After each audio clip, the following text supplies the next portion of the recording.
Ξεκινάμε με την νεοελληνική λογοτεχνία, το ένα από τα δύο μαθήματα, το άλλο ήταν η φυσική που δόθηκαν σήμερα. Η φιλόλογος του φροντιστηρίου Μέσης Εκπαίδευσης του Εκπαιδευτικού Οργανισμού ΚΑΠΑ, η κυρία Κατερίνα Καραγιανοπούλου, είναι συνέλεξη τηλεφωνικής γραμμής.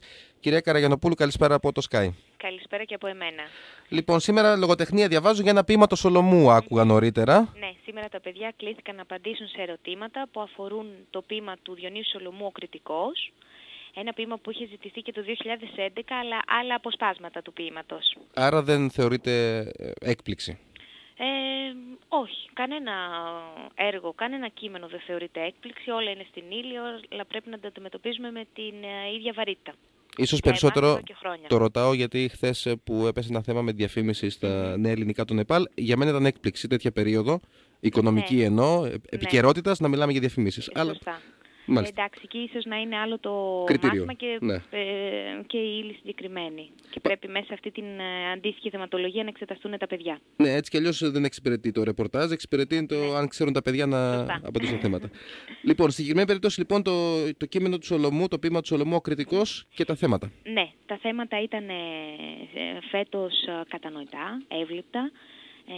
Μπορούσαν τα παιδιά να απαντήσουν γιατί ήταν σαφή, δηλαδή δεν μπορούσαν να ξεφύγουν σε παρερμηνίες. Κάθε φορά τους ζητούσαν στην εκφώνηση συγκεκριμένα στοιχεία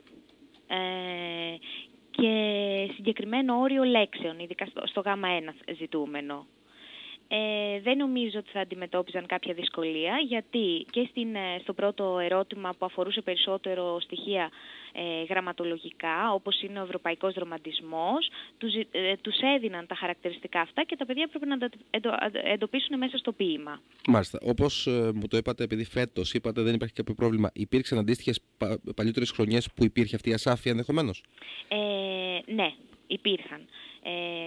Από πέρυσι έχουν ξεκινήσει να είναι πιο συγκεκριμένοι. Μάλιστα. Ακόμα και στο παράλληλο και πέρυσι για πρώτη φορά και φέτος ζητούσαν συγκεκριμένες ομοιότητες. 3 ομοιότητες, 3 διαφορές να βρούνε στα αντίστοιχα κείμενα που έπρεπε να συγκρίνουν τα παιδιά. Και δεν τους τα αφήναν μετέωρο ότι να τα συγκρίνουν γενικά ως προς τις ομοιότητες και τις διαφορές. Μάλιστα. Όσον αφορά την κλιμάκωση των θεμάτων για τους αριστούχους και αν ξεχωρίζουν εύκολα ή αν... Το απόσπασμα που δόθηκε σήμερα εξαντλήθηκε με όλα τα ερωτήματα που τέθηκαν. Δηλαδή, ένα παιδί που είχε διαβάσει πάρα πολύ καλά θα έγραφε. Η ποίηση του Σολομού, του Διονύσου Σολομού, του εθνικού μας ποιητή, είναι και δύσκολη. Άρα δεν θα μπορούσε ένας μαθητής να γράψει, να την προσεγγίσει, δίχως να έχει βαθύτατη γνώση. Μάλιστα. Δεν ήταν δηλαδή από τα εύκολα κείμενα, όπως μου το λέτε? Όχι. Το οποίο σημαίνει ότι θα δούμε και αρκετά χαμηλές βαθμολογίες αν κάποιο παιδί δεν μπορούσε να ανταποκριθεί καθόλου. Όπως γνωρίζετε, έχουμε το πρόβλημα αυτό. Μάλιστα. Όχι στα σημερινά θέματα για τους καλούς μαθητές βέβαια, ενδεχομένως να υπάρχουν ποικιλίες στους βαθμούς 14, 15, 17, 18. Ναι, γιατί ξέρετε ότι συμβάλλει και η εκφραστική δυνότητα του μαθητή. Μάλιστα. Σε γενικές γραμμές πάντως δεν σημειώθηκαν προβλήματα ούτε με την εκφώνηση των θεμάτων. Το λέω γιατί στη φυσική μετά θα ρωτήσω γιατί είχαμε κάποιες καθυστερήσεις. Ναι. Όχι, εμάς ήταν σαφέστατα. Μάλιστα. Κάτι άλλο να σημειώσουμε για τη σημερινή μέρα? Νομίζω πως όχι. Να ευχηθώ σε όλους καλή συνέχεια. Βεβαίως, είμαστε στα μισά. Ευχαριστώ πολύ, κύριε Καραγιανοπούλου. Να είστε καλά. Περνάμε στην φυσική, που εκεί υπήρχε ένα θέμα από ό,τι άκουγα από νωρίς το πρωί, μάλιστα από το Sky από την Αθήνα, με κάποια εξεταστικά κέντρα στη Βόρεια Ελλάδα, στο Βόρειο Αιγαίο, αν συγκράτησε καλά. Ο κύριος Απόστολος Καπώνης από το ΚΑΠΑ, φυσικός, συναλλέξη τηλεφωνικής γραμμής. Κύριε Καπώνη, καλησπέρα από το στούντιο. Καλησπέρα και από μένα. Στην Πάτρα δεν είχαν προβλήματα με την εκφώνηση των θεμάτων? Όχι, δεν υπήρχαν προβλήματα, απλά καθυστέρησαν και στα παιδιά να τους τα δώσουν, όπως σε όλη την Ελλάδα, από τη στιγμή που υπήρχε καθυστέρηση σε ένα τμήμα. Οπότε η μία ώρα αναμονής... Ναι, ήταν λίγο αγωνιώδης για τα παιδιά και πολύ κοπιαστική θα τους έλεγα. Επέτεινε το άγχος τους, αλλά δεν είναι και ότι καλύτερο να περιμένεις μία ώρα. Μάλιστα. Συμφωνούμε.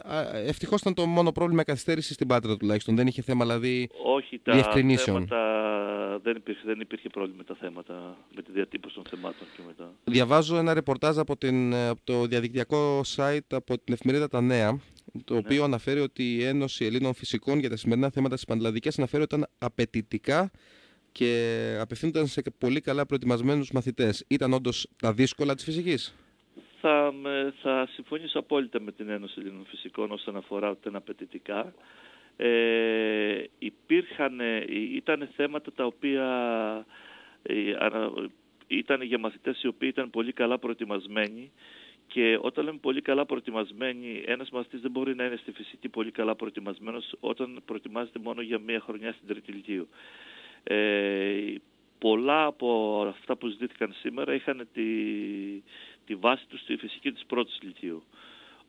Ένας μαθητής λοιπόν όταν προετοιμάζεται πολύ καλά από την πρώτη λυκείου και στη συνέχεια στη Δευτέρα και στην τρίτη λυκείου, θα μπορούσε αυτά τα θέματα να τα αντιμετωπίσει έως ένα βαθμό. Διότι υπήρχαν και κάποια θέματα, υπήρχε και κάποιο στο τέταρτο θέμα, το οποίο ήταν λίγο πιο απαιτητικό και απευθύνονταν σε μαθητές οι οποίοι θα λέγαμε ότι είχαν και μια ιδιαίτερη κλίση προς τη φυσική. Το Δ2 και το Δ3? Ναι, από το Δ2 με το Δ3 και μετά, ναι, Δ2 και Δ3. Διαβάζω ότι ήταν ίσως και έξω από το πνεύμα της διδασκαλίας στο site, επαναλαμβάνω τα νέα, του σχολικού βιβλίου. Η αλήθεια είναι ότι δεν υπάρχει τέτοιο αντίστοιχη άσκηση στο σχολικό βιβλίο.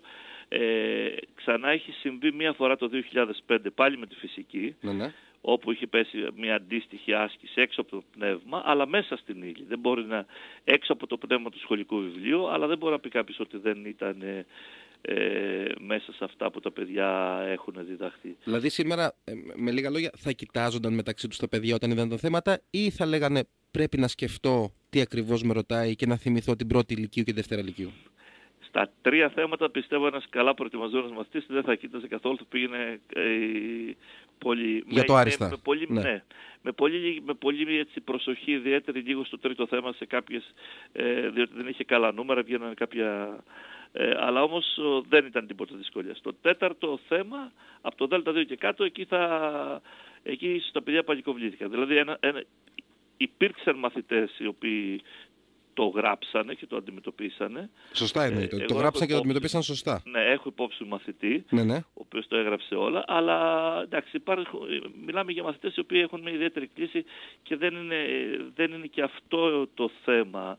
Δηλαδή τα θέματα δεν πρέπει να απευθύνονται σε ένα πολύ μικρό ποσοστό. Θα μπορούσε να ήταν ένα πιο δύσκολο θέμα, αλλά τουλάχιστον ήταν μέσα στα πνεύμα του σχολικού βιβλίου. Όπως μου τα λέτε, πάνω από το 15-17 θα σπανίσουν οι βαθμοί φέτος.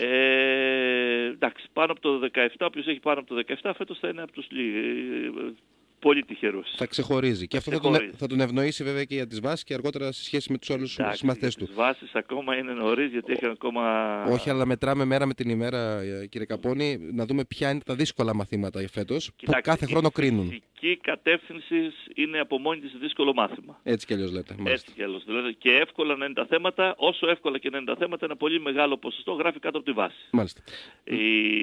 Σε σχέση με πέρυσι, δεν θα τα έλεγα πιο δύσκολα σε σχέση με πέρυσι. Απλά πέρυσι ήταν δύσκολα, αλλά ήταν μέσα στο πνεύμα αυτών που έχει το σχολικό βιβλίο και απλά έχει μια ιδιοτροπή αυτό τα τρία τελευταία ερωτήματα στο τέταρτο θέμα. Σηκώνει κάποια ένσταση ή κάποια διαμαρτυρία ή μέχρι το σημείο που αναφέρουμε εμείς τώρα ότι η Ένωση Λίγων Φυσικών, ας πούμε? Όχι, δεν νομίζω, γιατί δεν ήταν κάτι... Δεν ήταν κάτι το οποίο δεν μπορούσε να το... Απλά έπρεπε ο μαθητής να κάνει και κάπως... να κάνει και λίγο κλικ το μυαλό του παραπάνω για να πιάσει το τελευταίο ερώτημα. Μάλιστα. Δηλαδή δεν μπορώ να πω ότι ήταν εκτός ύλης ή είναι κάτι λάθος διατυπωμένο στα θέματα ή... Θα τα θεωρούσα θέματα που είναι έτσι διαβαθμισμένης δυσκολίας. Μέχρι το 15, ας πούμε, 12-13 θα πάμε σχετικά εύκολα, μετά λίγο πιο δύσκολα και μετά από το 17 και πάνω θα πηγαίνουμε για πολύ λίγους. Μάλιστα. Όσον αφορά τώρα, φαντάζομαι τις επόμενες μέρες, η φυσική δεν αποκαρδιώνει. Ναι. Όχι, δεν θα έλεγα ότι είναι μάθημα σήμερα ότι τα παιδιά ξέραν ότι είναι δύσκολο, ξέραν τι είχαν να αντιμετωπίσουν. Εξάλλου τα 2 τελευταία χρόνια η φυσική ήταν από τα δύσκολα μαθήματα και πέρυσι έχει δημιουργηθεί και θέμα, αλλά και ήταν θέμα σε λάθος του επιστημονικό. Στα περσινά θέματα υπήρχε λάθος επιστημονικό, αλλά... Πέρυσι ήταν που είχε αποσυρθεί ένα θέμα. Ναι, και τελικά βαθμολογήθηκε, δεν αποσύρθηκε. Σωστά, θυμάμαι ότι στο τριήμερο, τετραήμερο άλλαξε η απόφαση. Ναι, άλλαξε η απόφαση και μετά, ναι.